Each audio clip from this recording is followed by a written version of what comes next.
आवाज की दुनिया के दोस्तों, कल जब उसे जो सपाट सा सवाल पूछा गया, तुम लोग क्या चाहते हो, उस समय बच्चों ने पूछा, आप क्या कहना चाहती हैं? बोला, मैं अगर तुम्हें कहूँ तुम लोग एक हो जाओ, तुम लोग क्या जवाब है? उस समय तुरंत संजय ने कहा कि आपने जिस हिसाब से सपाट जब सवाल पूछा है उसका जवाब एक ही है, हमें समय चाहिए। उस समय जब संजय के पापा ने कहा कि समय की कोई सीमा, उस समय संजय ने कहा ऐसे निर्णय में समय की कोई सीमा नहीं होती है। उस समय सरिता ने कहा कि हाँ, संजय ठीक कह रहा, ये सब डिसीजन में, ऐसे फैसले में समय की कोई सीमा नहीं होती है।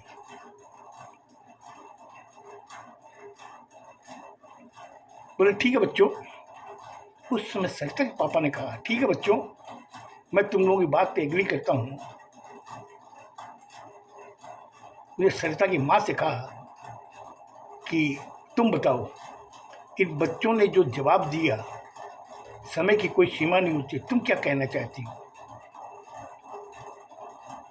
उसने तुरंत अपनी बेटी सरिता की तरफ देखा, देख के उसके आंखों में से आंसू गिर रहे थे। ये सरिता के पापा ने उनकी आंख से आंसू देखे तो उसने कहा, तुम रो क्यों रही हो, क्या बात है? उसने कहा कि देखो, बात ऐसी है, हो सकता है कि ये बातें मेरी मूर्खतापूर्ण हो, मगर जो लड़की होती है वो माँ के बहुत करीब होती है। वो हमेशा यही चाहती है कि वो जितना दिन हो सके उसके साथ गुजारे, उसे एक पल के लिए भी अकेला न छोड़े, क्योंकि वो माँ के कलेजे का टुकड़ा होती है। इसलिए मैं रो रही हूँ। मैं सोचती हूँ कि ये किसी घर जावे उसके पहले जितना समय हो सके मैं अपनी बेटी के साथ गुजारूं। उस समय संजय के पापा ने कहा कि देखिए बहन जी, आप जो चीज़ बोल रही हैं वो चीज़ मेरे भी समझ में आ रहा है, लेकिन ये लोग कोई डिसीजन नहीं लिए हैं, इन्होंने समय मांगा है और मैं ये चाहता हूँ कि इन लोगों की ये जो इच्छा है इनको पूरी की जाए, इन्हें वाकई समय देना चाहिए। तब संजय ने कहा कि पापा, आप जो चीज़ बोल रहे, आपने हमारी बात को तुरंत मान लिया, हमें बहुत अच्छा लगा, लेकिन अब मैं आपको बोल रहा हूँ कि मैं सरिता से सिर्फ 5 मिनट अकेले में बात करना चाहता हूँ। उन्होंने कहा बेटा, एक काम करो, बगल वाले कमरे में चले जाओ, वहाँ पे कोई नहीं है, तुम और दोनों जाओ, जाकर आपस में डिस्कस करो, तब तक हम लोग आपस में बातें करते हैं। संजय ने सरिता को इशारा किया, दोनों कमरे में चले गए। 5 मिनट गुजर गई, 10 मिनट गुजर गई, ये लोग आपस में बाहर में बैठे बातें कर रहे हैं कि सरिता के पापा ने कहा कि देखिए भाई साहब, मुझे जैसा मेरी बेटी के लिए लड़का चाहिए था, उस सब चीज़ें आपके बेटे में है। और मैं ये जानता हूँ कि मेरी बेटी अगर इस घर में आई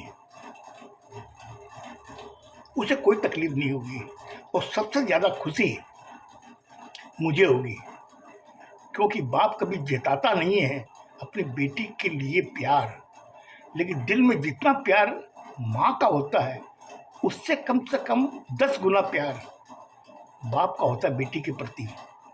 लेकिन आज जिस हिसाब से आप लोगों ने अपने लोग बैठ के बच्चों से जो सवाल पूछे, उससे मेरी ये चीज़ समझ में आ गई कि जैसा हमारा स्वभाव है वैसे ही आप लोगों का है। तो संजय की माँ ने मुझसे कहा कि सुनिए भाई साहब, ये जो बेटी है ना, ये बड़े भाग्यशाली वालों के घर में पैदा होती है। आप वो शख्स हो कि जब अपने कलेजे का टुकड़ा भी दोगे वो हम लोग हाथ फैला करके इस तरीके से लेंगे, वो जितना उम्र जब तक हम लोग जिंदा रहेंगे हम लोग हाथ ऐसे ही रहेगा, आप हमेशा देते ही रहोगे। तो आप बहुत बड़े इंसान हो।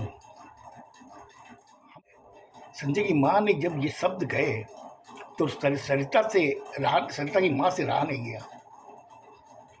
उसने कहा कि बहन जी, आपने जो शब्द कहे हैं ये मेरे दिल की गहराइयों में चले गए हैं, और मैं जानती हूँ कि एक माँ से दूर होकर वो दूसरी माँ के पास जाएगी, और मुझे लगता है मुझसे ज़्यादा प्यार आप उसको दोगी,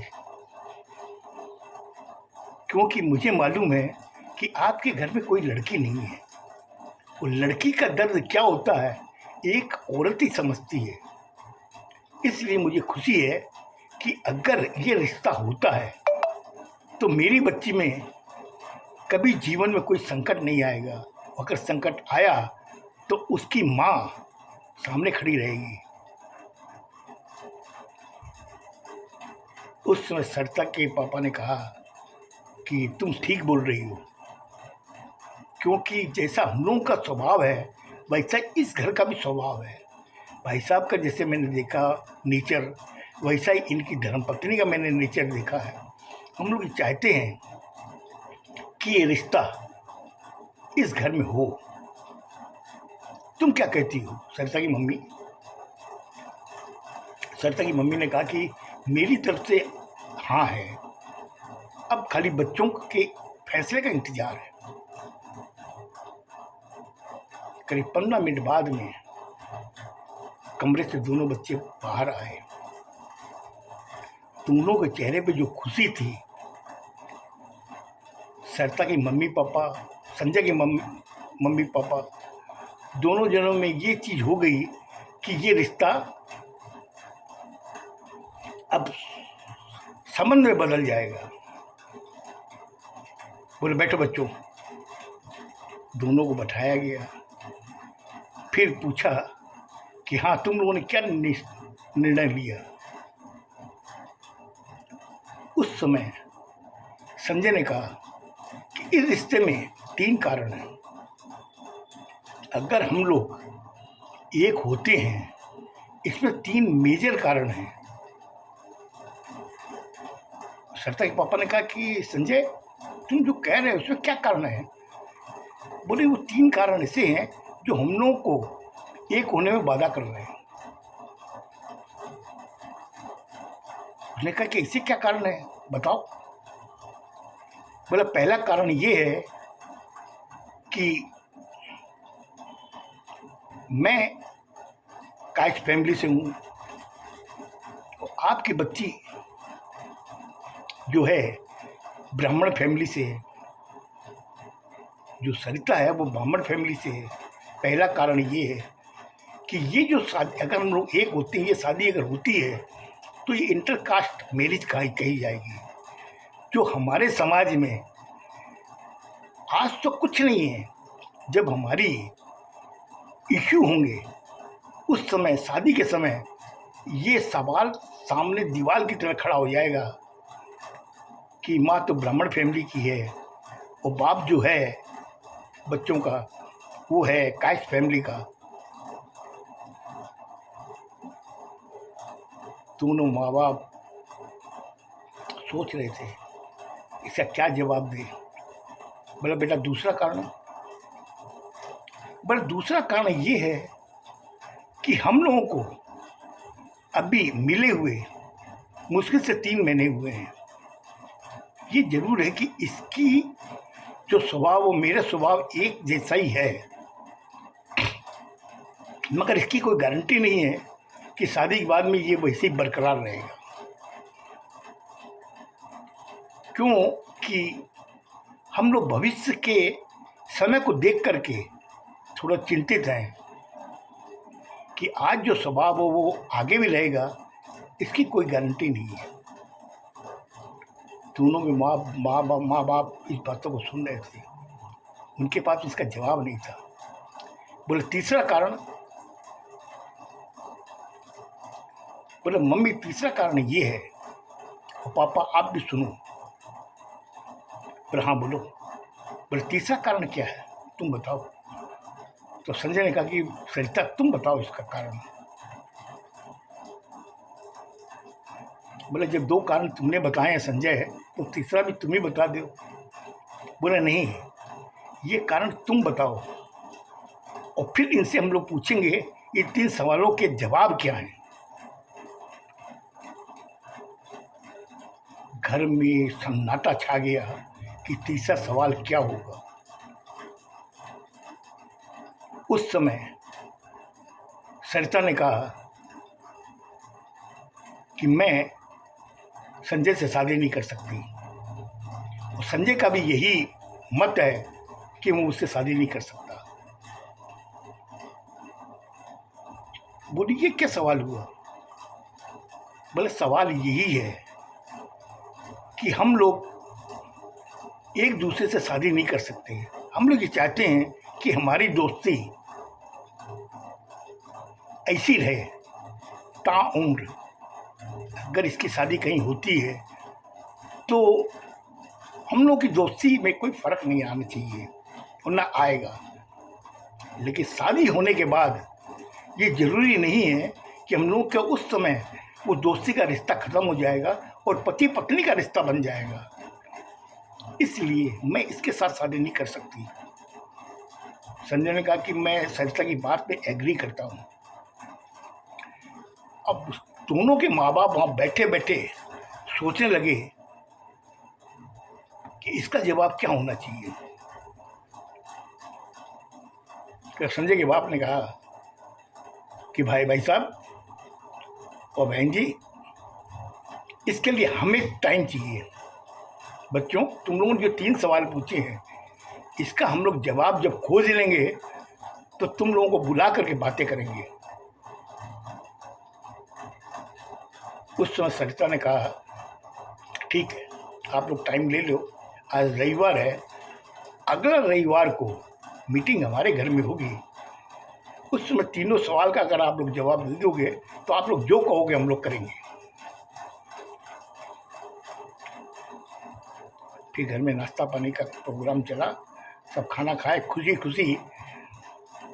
सरिता के माँ बाप और सरिता अपने घर चले गए, और संजय की माँ और संजय के पापा घर में रहे। और वो सोचने लगे, उनके दिमाग में एक ही चीज़ आ रही थी, आखिर इन सवालों का जवाब क्या है। इन बच्चों ने जो सवाल पूछे हैं हम लोगों ने निरुत्तर कर दिया है, हम लोगों के पास भी इसका कोई जवाब नहीं है। क्या बदलते हुए समय में क्या यही चीज़ें इन्होंने सीखी है। उसकी माँ ने कहा, संजय की माँ ने, बोले देखो जी, आप जो सोच रहे हो वो मैं भी सोच रही हूँ, लेकिन मुझे इस बात की खुशी है कि बदलते हुए समय में इन बच्चों ने जो सीधा सवाल पूछा है हम लोग निरुत्तर हो गए। हम लोग समझ नहीं पा रहे हैं कि इन बच्चों को क्या जवाब दें। बोले तुम क्या जानती हो। बोले मैंने भी दुनिया देखी, जितनी आपने देखी उतनी मैंने भी देखी है। मैंने इस बच्चे को जन्म दिया है। आज बच्चे ने जो चीज़ पूछी है उसका हम लोग जवाब नहीं दे पा रहे। हम लोग माँ बाप हैं, हम लोग जवाब नहीं दे पा रहे। संजय के पापा सोचने के बाद में कहा कि देखो काफ़ी रात हो गई है, हम लोग सो जाते हैं, कल देखते हैं क्या होना चाहिए। अगले रविवार तक का टाइम मांगा है, कोई ना कोई इसका निष्कर्ष निकलेगा। सो गए। दूसरा दिन सुबह उठे, सब नित्य कर्म करने के बाद में संजय अपने सर्विस में चला गया, बाप अपने सर्विस में चला गया, मगर दिमाग में एक ही चीज साउंडिंग करती, वो 3 सवाल जिसका इनके पास में कोई जवाब नहीं था। उस समय वो सोचा, हम जिस समाज में रहते हैं वहाँ पर अगर इंटरकास्ट मैरिज होती है तो ये सवाल तो उठेंगे, और सवाल उठने ही वाजिब नहीं है, उसको तो हम लोग संभाल लेंगे, लेकिन इनके भविष्य में जब इनकी इश्यू होंगे, उनकी जब शादियाँ होंगी, उस समय ये सवाल एक दीवार बन के खड़े हो जाएंगे। उस दीवार को तोड़ना बहुत मुश्किल होगा, क्योंकि वो पूछेंगे कि आप किस परिवार के हो, माँ बेटे की ब्राह्मण परिवार की है, आखिर ये क्या था, इनकी औलाद कैसी होगी, कौन से संस्कार इनमें घुसे हैं, ब्राह्मण परिवार के घुसे हैं या कायस्थ परिवार के घुसे हैं। उसका बाप अपना माथा झटक लेता है, बोले नहीं नहीं नहीं नहीं, और कुछ इसका सॉल्यूशन निकालना पड़ेगा। दूसरा सवाल जब उसने सोचा, फिर तीसरा सवाल कि उन्होंने तुरंत जो सवाल से जवाब दिया, सवाल किया, हम इसके साथ शादी नहीं कर सकते हैं, क्योंकि हम लोग दोस्ती बरकरार रहनी चाहिए। आज इसकी कहीं शादी होती है, कम से कम दोस्ती तो हम लोग को रहेगी, लेकिन शादी होने के बाद में ये दोस्ती वहीं टूट जाएगी, हम लोग पति पत्नी बन जाएंगे, वो दोस्ती का रिश्ता ख़त्म हो जाएगा। ओहो, इधर में संजय के पापा सोचने लगे, नहीं, ये भी चीज़ गलत है, कहीं ना कहीं बच्चों ने हमें उलझन में डाल दिया। ऑफिस चला गया, लेकिन उसके दिमाग में वही सराउंडिंग कर रही। उससे तुरंत संजय को कहा कि बेटा मुझे सरिता के पापा का नंबर चाहिए। उसने कहा पापा मैं दे रहा हूँ, आप सवालों के जवाब में उलझे हुए हो, ठीक है नंबर लीजिए। उसने नंबर लिखा दिए। उसे तुरंत उसको फ़ोन किया, बोला भाई साहब मेरी जो स्थिति है आपकी वही है क्या? बोले क्या? बोले जो बच्चों ने 3 सवाल पूछे। बोला हाँ भाई साहब मैं भी कल से परेशान हूँ, रात को मुझे नींद नहीं आई, मैं इन सवालों के जवाब नहीं खोज पा रहा हूँ। बोले क्या करना चाहिए?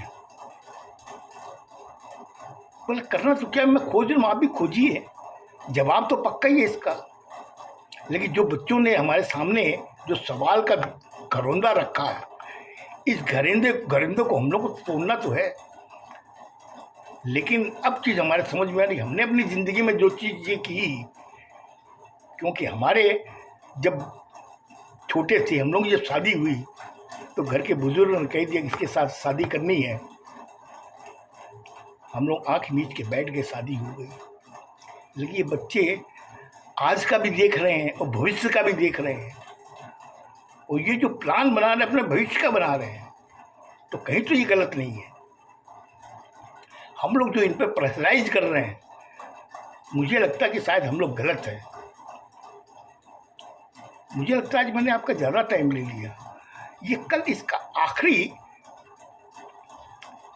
एपिसोड होगा जिसमें उन लोगों ने क्या डिसीजन लिया, माँ बाप ने जब उनके घर में गए, सरिता के घर, और वहाँ पर उन लोगों ने क्या डिसीजन लिया सुनिएगा। वो डिसीजन भी वाकई बहुत आश्चर्यजनक था। खुश रहो, स्वस्थ रहो, धन्यवाद।